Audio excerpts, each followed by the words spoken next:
घरी लिहिली होती, पण जेव्हा मी त्या बाल सदनात गेली तर ती कविता त्यांना लागू झाली आणि त्या अध्यक्षांनी तीच कविता म्हटली. कवितेचं शीर्षक आहे एकटा. ताई नाही, दादा नाही, मी असा एकटा कसा. काका नाही, काकू नाही, मी हट्ट करू कसा. गाणी गप्पा गोष्टी, रक्षाबंधन अन दिवाळी. गाणी गोष्टी गप्पा, रक्षाबंधन अन दिवाळी. सणवार कसे करावे साजरे, नात्याविना कशी होळी. आत्या आणि मामा कुठे, आजी आजोबा गावी आहे.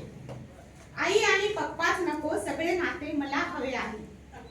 शेवटचं कडवं त्यांना खूप दाद मिळाली तिथे आणि प्रत्येक मुलांनी खूप म्हणजे त्याच्यावर व्यक्त झालेत मुलं. गेम नको, नको मोबाईल, खेळ कोणते नको आता. गेम नको, नको मोबाईल, खेळ कोणते नको आता. आणि जगण्याचे गाणे करण्या आनंदाचे नाते हवे आता. जगण्याचे गाणे करण्या आनंदाचे